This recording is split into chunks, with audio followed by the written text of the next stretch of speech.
I think we sort of reached this, I think rather unfortunate, frankly, high water of sort of almost jokey, feminist, progressive movement misandry. You know, we talked about girl bosses and the future being female.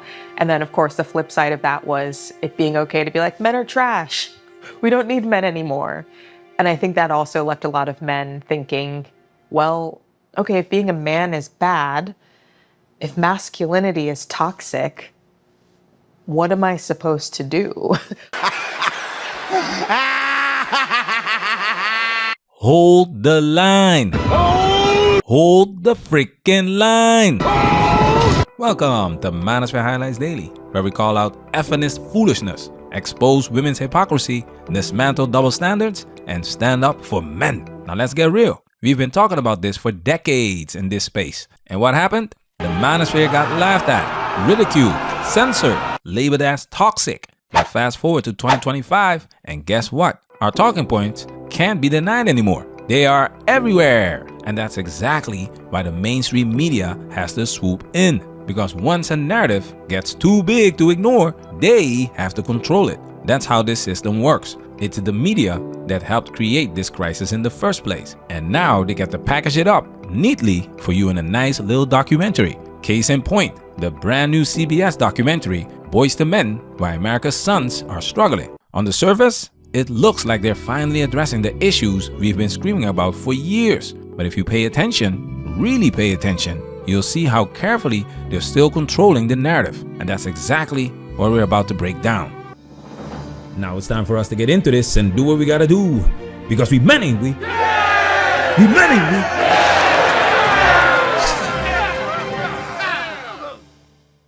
So the Manosphere used to be a collection of predominantly online websites and blogs that all shared a belief men were the oppressed group in society and women were doing the oppression. Hold up. That's not 100% correct. Keyword, society. Women cannot oppress men without the backing of government and without society building the system to enable it. Think about it. If a woman falsely accuses you of something as serious as rape, why does she do it? Because the system rewards her.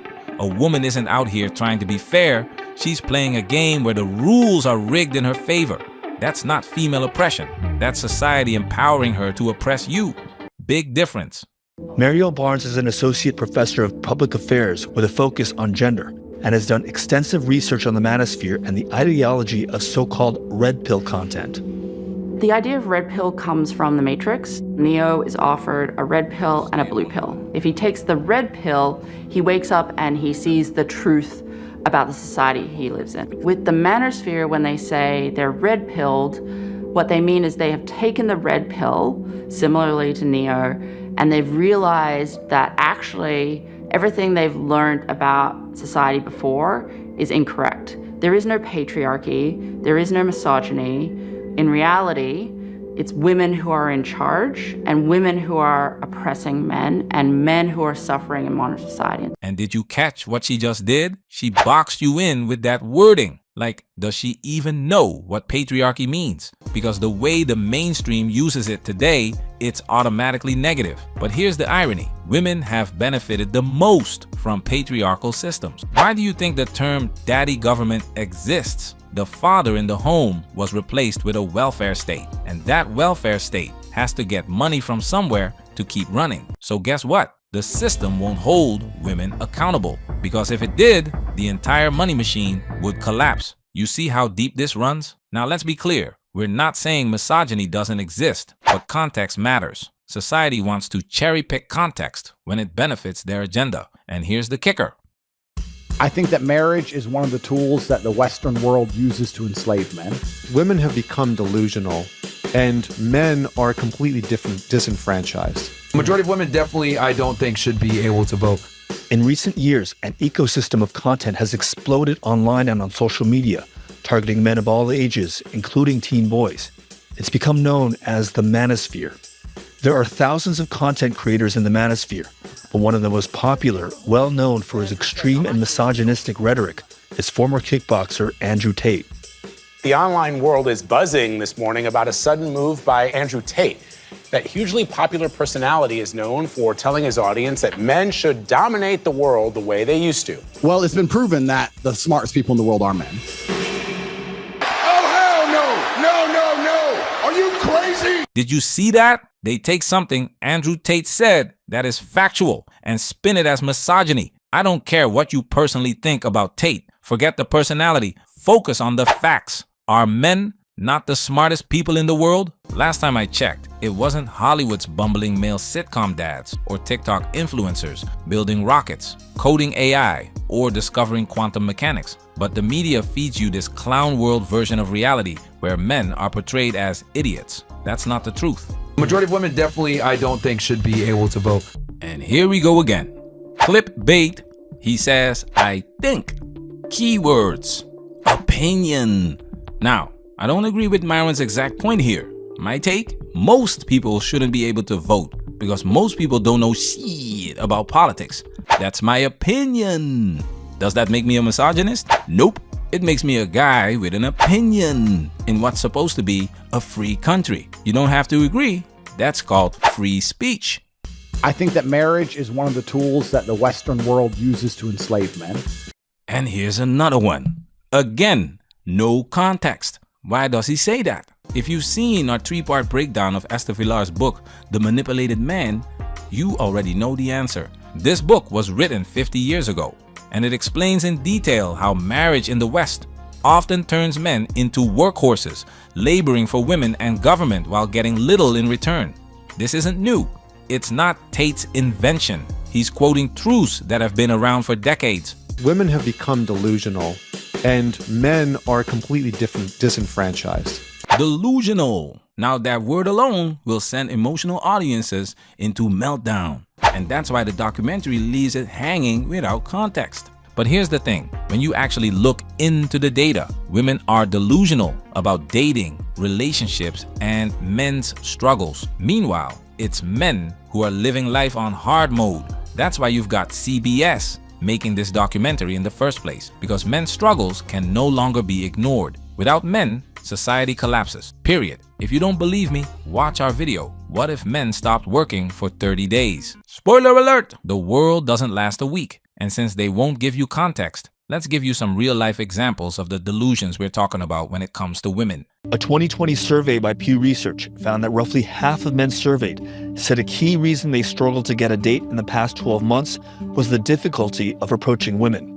A significant share of single men rely on dating apps to meet women instead, but one report found that the match rate for the average man on Tinder was under 3%, compared to nearly 31% for the average woman. Do you get guys who say that perhaps, they've not had luck because they're not good looking enough, or they're not tall enough, they're not as fit as perhaps the women want them to be? Yeah, I think that's definitely the height part of it, for sure. There's a lot of women I do interview that at a minimum, they're like 5'10", and that's like a really strong minimum for them. There is that height thing. So I do think that that's not a misnomer, it's actually reality. I'm sure you have male clients who are insecure about whether they make enough money to attract someone of the opposite sex. There's so many successful women who are well educated, and these are actually clients of mine, like female clients of mine who are so well educated and have amazing careers and all these things. But I think a big thing is to have they want a person who makes at least the same income as them or more.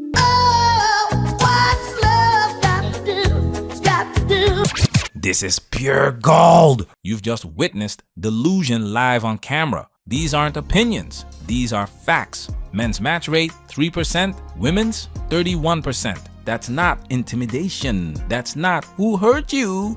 That's straight up math. The OGs in this space were showing us these numbers back in the early YouTube days, and they got laughed at, dismissed, and demonized. But look around in 2025. You can't ignore it anymore. The numbers are ridiculous. The reality is undeniable. And that's why it's mainstream now. You call this a crisis. This is something that it's been in the making for decades.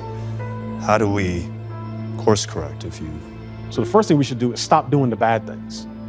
Stop making masculinity look like something that's inherently negative. Stop publishing op-eds from mothers who bemoan having a son, who think about all of the harm that their son is going to cause, when they get 18, and then give them examples of what it means to be a man, positive examples. Here's the thing though, notice what these experts never mention? Changing the laws. They'll give you surface level band-aids, but they won't touch the system that creates the problem. Why? Because a negative image of men makes you easier to control, easier to put in jail, easier to slap with child support, even for kids that aren't yours. This is a system, and that's why the media has to dunk on the manosphere every chance they get, because our message doesn't fit their agenda. The really good thing about the old male role model of breadwinner, worker, husband, father, breadwinner, etc., was it was really clear and really simple.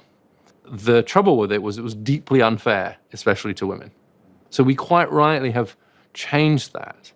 But as a result of, in a sense, just unbundling what it used to mean to be a man, we've created this huge confusion. And one of the things we've done is that we've reduced, I think, the incentive for men to feel like they should be in the labor force and they should be working. So what do? They put politically correct men like Richard Reeves front and center. Guys who can say just enough about men's struggles to look fair, but never challenge the system itself. That's safe, that's controlled. But no matter how you slice it, men's issues are real. They can't be ignored, they can't be denied. And that's why this space is only getting bigger, because the truth lives here. And remember this as we close. The manosphere is decentralized. We don't all agree on everything. We don't all share the same exact message. And that's the beauty of it. Listen to all, follow none. At the end of the day, you've got to think for yourself. You've got to decide for yourself. And you've got to protect yourself. Because in a world that constantly undermines men, the only man who can truly save you is you. Manosphere, we working. Protect yourself at all times. This video has officially been highlighted.